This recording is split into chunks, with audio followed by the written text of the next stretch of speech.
Do you want to have the perfect start possible in Maliki? You are in the right place. As your fellow player who spent 20 hours in the game and completed my first playthrough, I will be giving 13 tips that will save you a lot of time and help you avoid the common traps in the game. Maliki is a full-blown JRPG inspired by our staple JRPG classics of the 90s such as the Final Fantasy and Chrono series. Maliki is a love letter to classic JRPG fans, offering a nostalgic but fresh experience while retaining the core elements of the cult classics that we love the most. Expect interesting plots and storylines, deep and eventful locations, and relatable characters. Explore creative character customization and overcome enemies with intricate ability combinations in a fully fleshed out turn-based combat. Maliki Poison of the Past will be available on April 22nd via Steam and Nintendo Switch, which offers 20 hours of rich JRPG experience. Download the demo today on Steam to see what it can offer to the table. Head to the description below for more details, and thank you Ankama for making this video possible. Maliki has a lot of quirks for you to learn, but one thing to avoid is not taking advantage of planting crops as soon as you get seeds in the game. It is easy to progress in the game and forget that you do have a mini farm feature, which is your main source of raw materials for cooking and for general crafting. Crops in this game are time gated, so the sooner you start planting seeds, the more crops or materials you will start to earn while you are on the landscape exploring different biomes. Not only that, crops can provide you Naturons fast and easy as your crops grow, so make sure to visit your crops as time goes by. Naturons is one of your main currencies in the game, which can be used to expand your mainland and have access to more space and plant even more seeds. Expanding the land will also give you more access to different seeds, so you can plant new types of plants and get new raw materials. If you remember, crops provides Naturons as well, so the more crops you planted, the more Naturons you can earn. Other sources of Naturons are combat rewards and field loot. So if you can adapt the previous step while progressing in the main story, you will be getting a lot of Naturons over time. Taking advantage of cooking can provide you helpful buffs over time, which can be helpful in your overall progress. Consuming food and recipes can provide your entire party with additional experience gains, added defense or raw attack for combat, or even increase your material drop chances. Just like farming, cooking can easily be forgotten and miss the things that it can offer, so make sure that before progressing in the main story, you do have food buffs active as it can go a long way. I cannot stress how important using your consumables wisely in this game, as these consumables are really hard to come by. Don't take your healing consumables for granted even when just starting the game. You need to be picky or even stingy to stockpile a lot of your healing consumables for the long and hard fights later on. Don't use healing items unless you absolutely have to.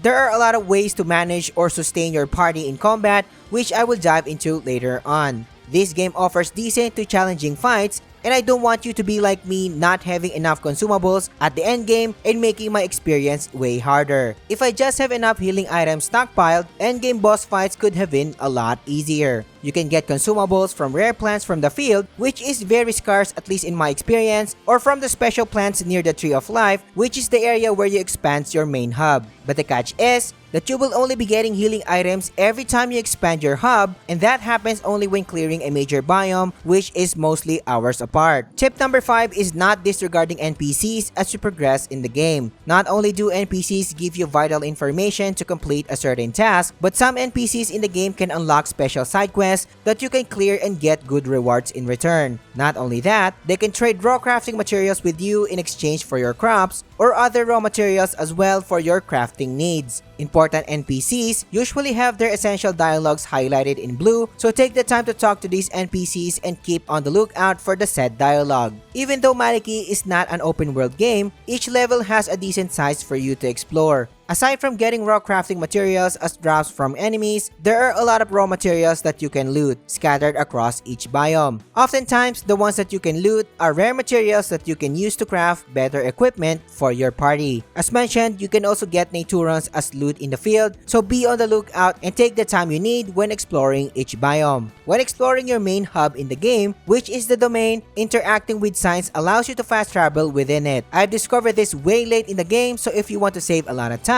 make sure to take advantage of this feature rather than traveling on foot, especially when checking your crop spots.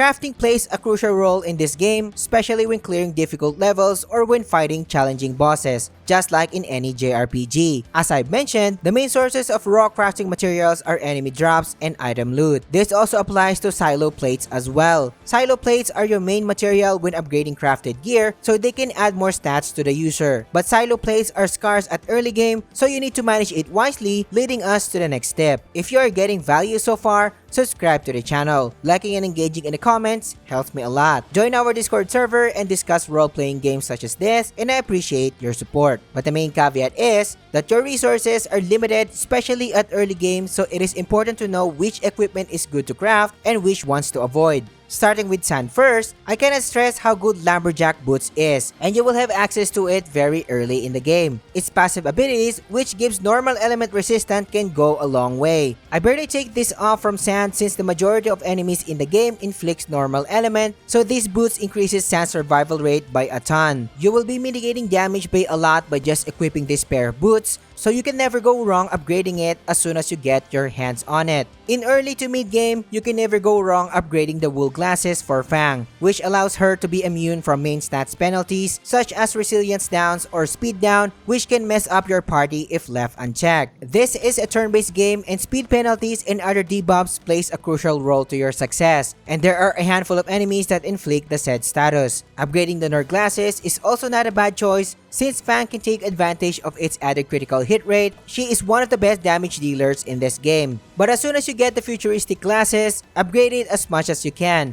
as it increases Fang's techno abilities by a ton and the damage is simply immense, so these glasses are a no-brainer and a must-have. Becky, on the other hand, is a status elements preventer or more of a support compared to the other members, so Becky's hat is one of your best options to take advantage of. This hat allows her to heal when blocking, and since she can be a tank support type character, this fits her role nicely. Techno hat can be a very good choice as well, as this hat allows Becky to resist normal and techno element, so more chances for her to mitigate incoming damage. When you reach the end game, I suggest replacing it with Harvest Hat, so when Becky uses Focus, she will regain HP in the process, and focusing in battle is going to be her normal thing, especially in endgame. Mail is your dedicated healer in this game, so it is highly suggested to equip her with a trendy bracelet. These bracelets will allow her to resist normal element and make her immune to stun. The last thing that you want to happen is your dedicated healer dies in combat, so this equipment can offer her a lot of value when it comes to survivability. But nothing beats Ouster Rings in my opinion. The best bracelets in the game, improving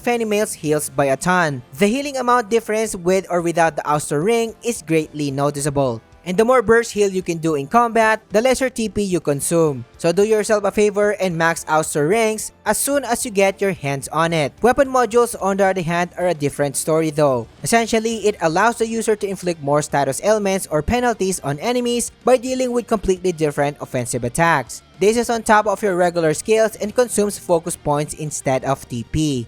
But the caveat is, crafting modules is going to be very limited even at endgame, so I suggest taking advantage of the fatigue module, where you can inflict defense penalty or defense down on your targets, so the whole party can benefit by dealing more damage. Or you can never go wrong by crafting the stun module, as stun can impair targets, making them unable to take and skip their turns. In turn-based games, we call this CCs or crowd controls, and most of the time stunning targets means everything, or making them slower by inflicting speed penalties like I mentioned, so you can take more turns than them, which makes every difficult battle manageable. Since you will be spending 70% of your time in combat when playing this game, this section can be a whole new video. But as a beginner, there are a lot of things that you should know, so I will try to be concise as possible. Managing your force wisely is the most important tip on this list in my opinion, as it can be your main way of sustaining your party or your trump card in terms of turning the tides in battles. Focus points allow you to do the action slide and aura abilities in combat, which are your most important abilities in the game. You can easily monitor how many focus points you have under the party member status interface. The action slide ability allows you to regenerate both of your HP and TP in combat, without relying on item consumables, but in exchange, make your character skip their turns with a cost of 7 focus points. So for you to do this, you need a consistent source of focus points, and performing focus in combat will allow you to generate focus so you can do temporal slides and auras. It is important to determine whose character will constantly spam the focus ability, especially in long boss fights, to keep the focus points coming. Mostly I use Becky or Fenimale to do this role,